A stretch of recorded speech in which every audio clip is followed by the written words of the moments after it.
Saudara, Indonesia International Motor Show IMS 2026 pameran otomotif bertaraf internasional kembali hadir di J Expo Kemayoran Jakarta. Acara ini dimulai hari ini Kamis 5 Februari hingga 15 Februari mendatang. Lantas seperti apa pasar otomotif Indonesia di awal 2026 dan bagaimana penjualan kendaraan listrik di 2026 ini? Akan kita bahas bersama dengan pengamat otomotif yang juga Training Director Safety Defensive Consultant Indonesia atau SDCI, Sony Susmana. Selamat pagi Pak Sony. Selamat pagi Mbak Okta. Oke Pak Sony, kita melihat hari ini IMS sudah mulai dibuka.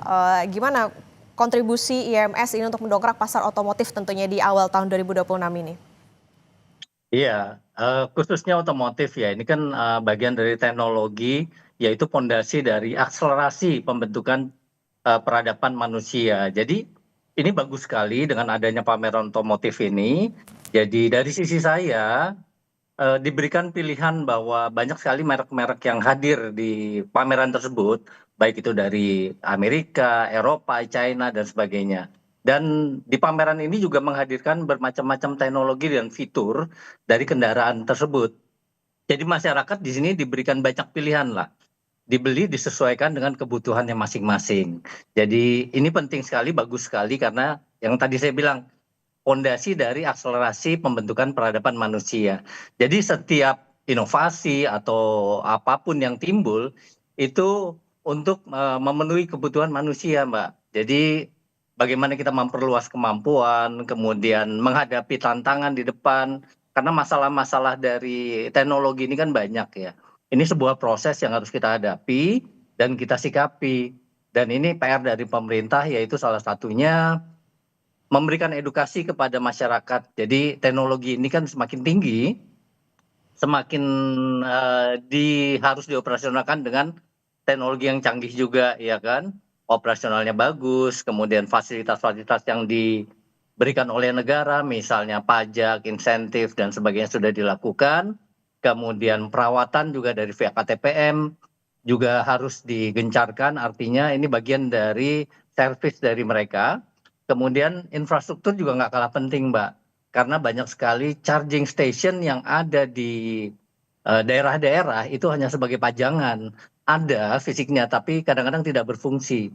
Jadi itu PR kita untuk bagaimana charging station untuk segera beroperasi, bermanfaat buat masyarakat-masyarakat yang menggunakan mobil EV keluar kota. Memang pada umumnya mobil EV ini lebih layak dipakai untuk perjalanan dalam kota atau jarak pendek. Tetapi ya masyarakat Indonesia kan pastinya mau membeli satu mobil untuk berbagai kebutuhan ya, baik itu jarak pendek maupun jarak panjang. Nah, dalam hal ini sebentar lagi ada musim libur panjang yaitu Lebaran, pasti banyak sekali pengguna-pengguna EV yang melakukan perjalanan panjang dengan menggunakan mobil listrik. Jadi PR pemerintah untuk memperbaiki fasilitas dan infrastruktur yang ada di daerah-daerah.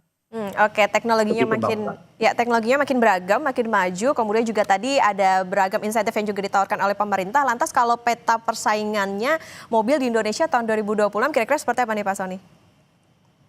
Kalau menurut saya ini bagus banget ya, karena brand-brand dari China masuk ke Indonesia, itu berbagai merek, berbagai fitur, ada yang fiturnya ya karena mobil EV ini kan sebenarnya mobil otonomus, hanya berbeda level ya, dari level 1 sampai level 3 karena yang full itu sampai level 5. Nah, ini ada misalnya ada mild hybrid, ada baterai, ada apa namanya, hidrogen, ada rev, ada macam-macam lah.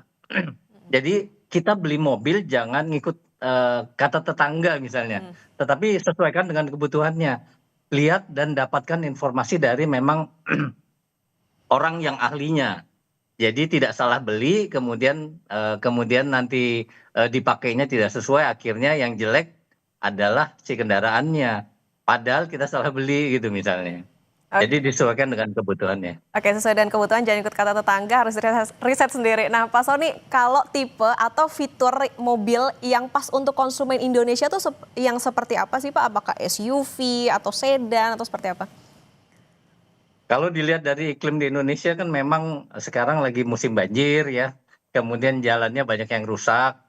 Memang sebaiknya yang mobil relatif tinggi, misalnya MPV atau SUV, yang mobil-mobil pendek menurut saya boleh dipakai, digunakan, tetapi untuk memang yang medannya relatif lebih ringan, tidak ada banyak polisi tidur atau tidak banyak lubang dan berbagai hal gitu, Mbak. Oke, jadi memperhatikan bagaimana itu tadi ya, balik lagi soal kebutuhan dan juga tadi antisipasi kalau tadi terjadi banjir dan lain sebagainya. Oke, Pak Sony, gimana dengan penjualan kendaraan listrik di tahun 2026 nih kalau kita lihat insentif kendaraan listrik completely built up atau CBU yang impor ini nggak lagi diperpanjang nih sama pemerintah?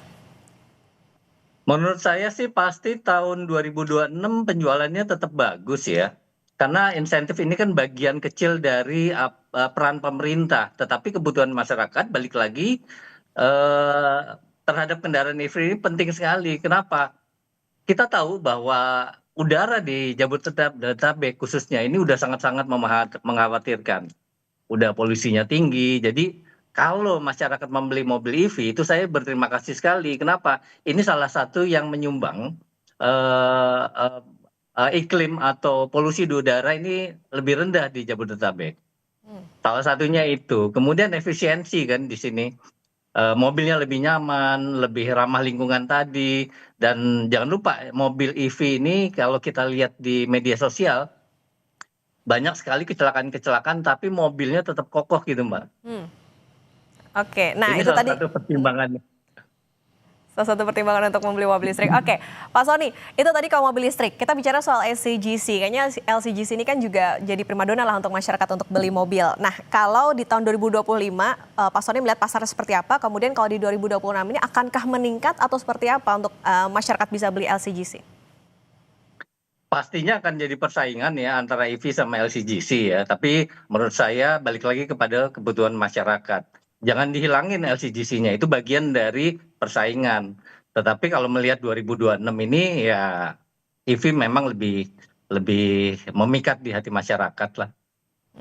Oke, ini tentu balik lagi kalau misalnya masyarakat mau beli mobil ya sesuai dengan kebutuhan tentunya, kemudian juga banyak pilihan yang bisa dibeli oleh masyarakat, tapi balik lagi jangan dengerin kata tetangga tapi sesuai dengan kebutuhan masing-masing. Terima kasih pengamat otomotif yang juga Training Director Safety Defensive Consultant Indonesia SDCI Pak Sony Susmana sudah bersama di Sapa Indonesia Pagi. Sehat selalu Pak Sony. Iya, terima kasih Mbak Uta.